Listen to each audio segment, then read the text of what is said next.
Strange, yet true stories. Tales from the light side, the dark side, and the other side. I'm Steve White. Angels among us. Since the beginning of time, people have claimed to have been saved or rescued by divine beings. Some call these beings spirit guides, protective spirits, or angels. Whatever you call them, they seem to be real and ready to assist you when you need them the most. Here are 6 true submitted stories that will have you grateful that someone or something has your back. 1. When I was 12 years old, I saw my first angels. In November, we had light snowfall in the country. I had been at a school function and was dropped off at the main road, which was only 5/8 of a mile or so from my home. The night was one of those wonderful moonlit nights, and I felt calm and glad to have such a beautiful walk. Although some people had cabins near us, no one lived year-round along the road but my family. There was a curve in the road along which trees were so thick and tall that even in summer it lay in shade. Because it was dark, it was the only part that I disliked. As I neared the dark curve in the road, I heard the loud crashing of a huge animal pounding its way toward me. Remembering that safety from attack lay in utter stillness, I stopped walking. Whatever it was stopped too. Motionless, we both waited. I began to pray to God to save me from the horror of being ripped apart alive. I must have prayed for several minutes when I became aware of identical male angels hovering on either side of me, about shoulder height. They were a bit smaller than life-size, or rather were more my size, yet they were definitely adults with short brown hair, large white wings, and long white robes. After 10 minutes or so, I was becoming chilled, and the soft snow that was gently falling was beginning to pile up on my shoulders. I knew I soon had to continue on home. Finally, I could stand still no longer and told God I had to walk on now. At that exact moment, a loud crashing announced that animal had crossed over the road and was heading into the woods away from me. To my surprise, behind me coming over the hill was Dr. McClure and his 2 sons. They had just left their car at the main road and were making one of their rare winter visits to their cabin. I stood still from immense relief, realizing the animal must have heard them, and that was why it ran away. Dr. McClure was surprised to find me just standing in the road covered in snow. He expressed his concern and mild annoyance at my stupidity to allow myself to become so chilled. I told him why and what I had heard, but he didn't believe me, until we entered the curve on the road. His flashlight shone on the unmistakable proof of large animal tracks. We were all amazed. He never accepted that I was in danger, but I felt it so strong, and I know I was. Those 2 angels accompanied me home until I entered the house. I didn't see another angel until I was 23. After an incredibly difficult year in my life, my year-old son Jason died. The 2 male angels appeared the day before Jason died and stayed there by my side for several weeks. The emotional blow of his 2-day coma and his subsequent death was the last straw for my constitution, and I could feel my life force evaporating from me slowly, like steam out of a kettle. Over the next 6 weeks, I saw many beings, angelic and otherwise. But that's another story. 2. It was in the early 1990s. I can't remember the exact date, but I will never forget what happened. I was a long-haul truck driver from Colorado, and I was on my way to Florida. It was about 3 a.m., and I had been driving all day. So I pulled into a truck stop somewhere in Louisiana and parked my truck. This was a huge parking lot. I got out of my truck and started to walk to the truck stop to get something to eat before going to sleep for the night. There were no other truckers walking around. About halfway to the truck stop, I was checking my wallet to see how much money I had to spend. I looked up, and a man was walking up to me, and he was about 5 feet in front of me. It was like he just appeared out of nowhere. I looked at him, and he had the bluest eyes I have ever seen. The man asked me, "Brother, can you spare some money so I can eat?" I could not take my eyes off of his. It was like he could see right through me. I gave him $5, and he said, "Bless you." I started to the truck stop, and I turned around right away thinking he would go in and get something to eat. And to my surprise, he was gone. I mean, he vanished. Even if he had run, there was no way he could have gotten out of sight that fast. To this day, I believe I was being tested by an angel. 3. Chicago, Illinois, 1977. This is an absolutely true story. My father tells this story every so often, and when he does, it gives me the chills. My parents were unmarried then, and they were driving to the west side of Chicago on I-57 at 11 a.m., headed south when their car just died right in the middle lane of the highway. My father frantically tried to start the car, but with no luck. My mother says she was terrified because she knew it was a possibility that another car could smash into their car going over 70 miles per hour. They said that cars were whizzing by and the wind was so great that it would shake their little car. My father said all of a sudden they looked back and there was a black pickup truck behind them. The truck was at a T-shaped formation, and the driver's side door so close to my parents' back bumper that it could have been touching. My father said this truck just appeared out of the blue with no sign that it had ever been driven. My father stated that in order for the truck to make that perfect T position, it would have had to made several different maneuvers. But it didn't. It was like it was dropped from the sky. My father told my mother, "What is this fool doing? He's going to get someone killed." My father said the man in the truck never got out, never rolled down his window, nor did the man look my parents' way. The man just stayed looking forward, never even acknowledging my parents.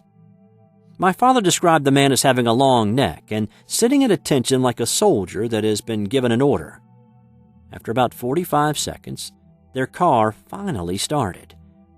When my parents looked back to thank the man, the truck was gone. The only way for the truck to leave was to do a maneuver and drive past them. But it did not. It just vanished. My parents believed that it was an angel that was sent there to protect them, to preserve their future.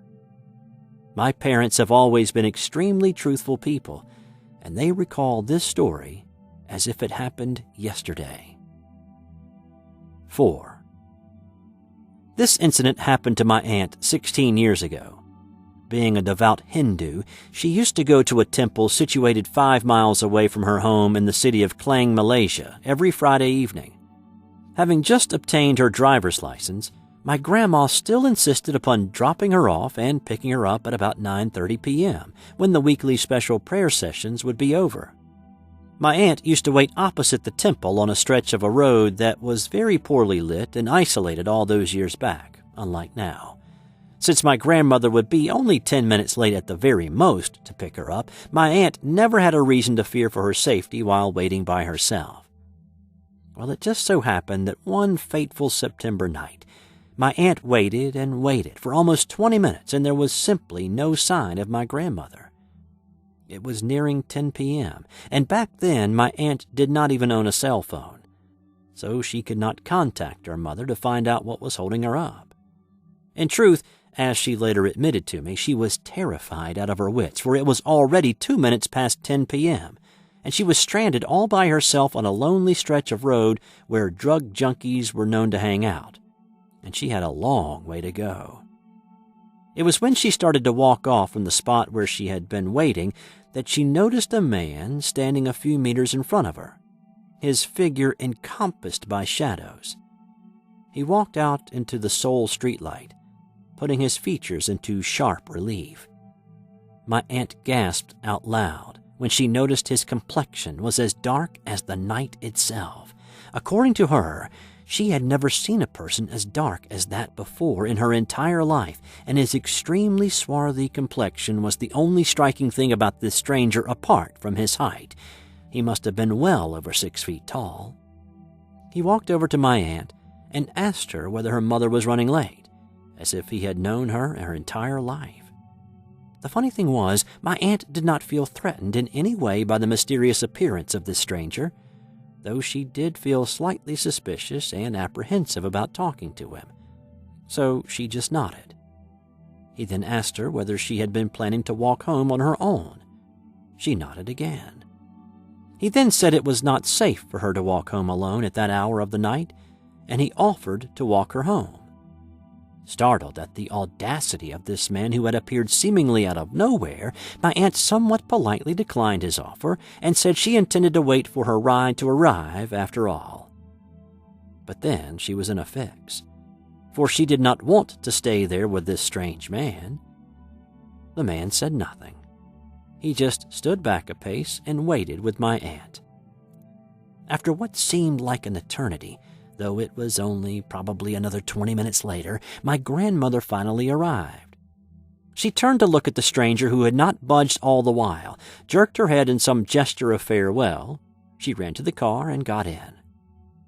That's when she noticed something so strange and chilling that it gave her goosebumps.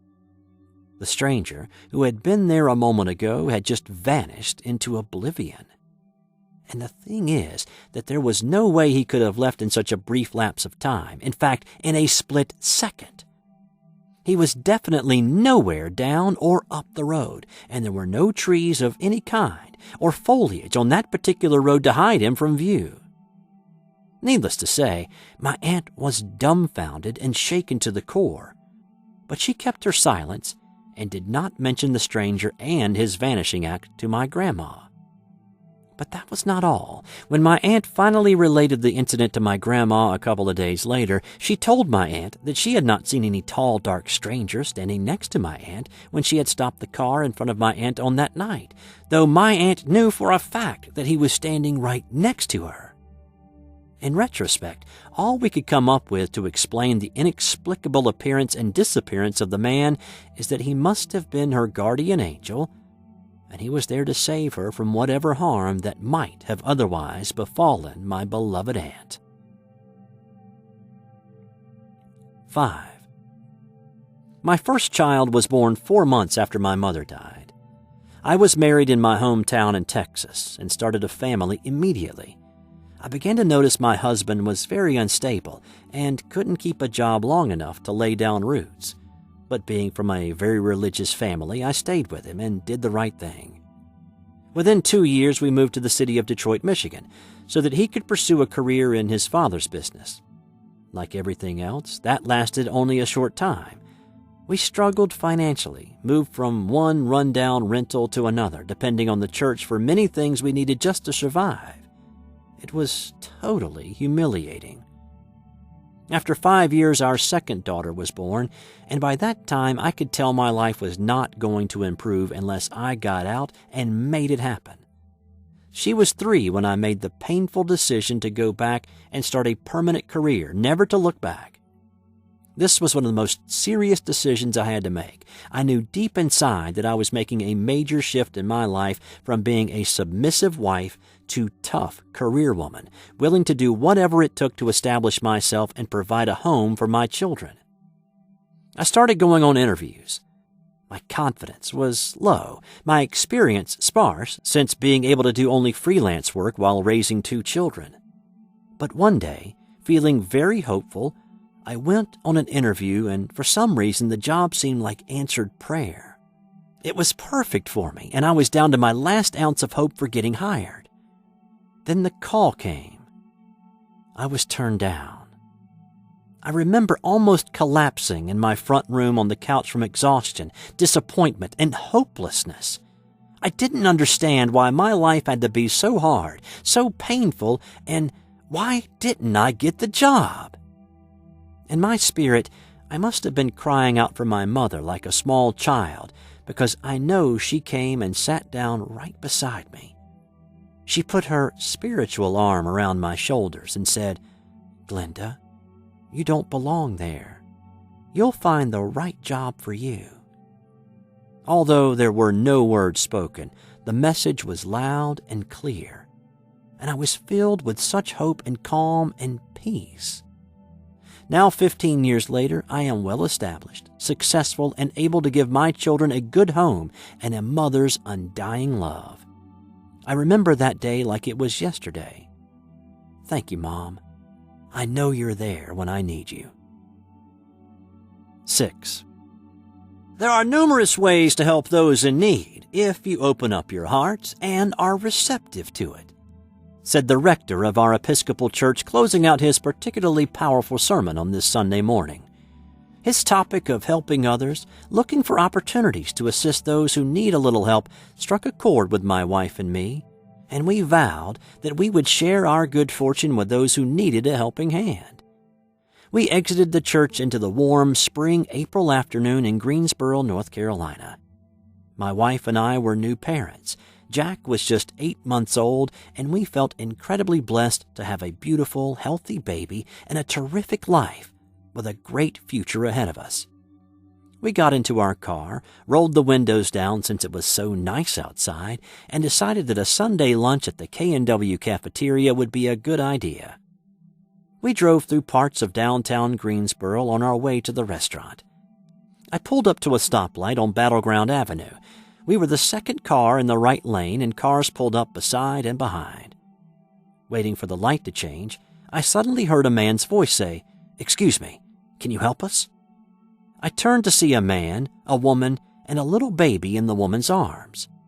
The man put his hand on the door next to my wife, leaned down a bit so we could see his face, and said hurriedly but not loudly, "Hi, sorry to bother you, but can you help us? We have been in an accident a few blocks back. We need to get to the drugstore to pick up medicine for our baby. Can you take us?" Nothing made sense about any of that story. First, we hadn't seen anybody walking on the sidewalk when we pulled up. Secondly, we hadn't seen any accident or heard any emergency vehicles. Why would you not stay with your car and wait for the police if you had? And why was it so urgent to get medicine for the baby? My mind swirled in 1,000 different directions in a microsecond. The recent words of the minister rang in both my wife's and my head. We were new parents just like these two seemed to be. We had empathy for a sick child and could understand the worry they may be experiencing. But still, it didn't really add up. We hesitated, my wife and I looking at each other with the question of, what do we do, on our faces? Please help us. We just need to get down the road to the Eckers drugstore for our baby." The light was getting ready to change, so we needed to make a decision quickly. My wife looked at me and asked, "What do you think?" I said, "It's up to you." She nodded a yes, and I was just about to hit the door locks to unlock the door and nearly ready to say, "Okay, climb in," when to my left I heard the voice of an older woman say, "No, don't do it." The woman had physically gotten out of her car, which was in the left lane, and screamed those words at us from over the roof of her car. I was stunned. This woman's car was not right next to ours. It was a car length ahead in the other lane. How could she possibly have heard what the couple was asking of us? The man had bent down to make sure we could hear him, but he didn't scream his words. Why had the woman decided to get involved? It was of no concern to her. The man shouted something back at the woman, but we honestly can't recall what he said. She looked at us once again and told us not to allow them in our car. And then she got back in the driver's seat of her car, and I turned back to the passenger side of our car to tell the people that we weren't going to give them a ride, but nobody was there any longer. I turned to look out the back window. Nothing. I could not see them anywhere. The man, the woman, the baby had disappeared. The light turned green. I wanted to drive up next to the woman to thank her somehow, maybe stop at a light up ahead to ask how she could have possibly overheard the request and why she decided to get involved. Why did she think the people were up to no good? But she drove away rapidly. I kept her in my sights, but traffic around me wouldn't let me speed up to allow me to catch her. Most older people don't drive the way she did either. She soon drove out of our sight and we never saw her again. My wife, son, and I went to lunch as we had initially planned. We talked about the incident over lunch. We were shaken, thinking about what might have been. Upon reflection, their story made even less sense, and we kicked ourselves for even considering letting them in our car with our 8-month-old in the back. It made us shiver at the what if. We talked about the details over and over and could not come to any logical conclusion about what transpired at the stoplight. The only thing we could think of that made any sense to us was that we had been protected by an angel. Hi, I'm Steve White, and this last story is my own. My wife and I still talk about it to this day. Our son is now 15, and we also have an 11-year-old. We continue to be incredibly grateful for all that we have and for our guardian angel protecting us on that beautiful spring day in 2002. You have just heard 6 true stories of angels among us. If you have a true story about your guardian angel or about any supernatural occurrence that has happened to you, let us know in the comments below or send us an email at strangebutTrueStories@gmail.com. I'm Steve White. Until next time.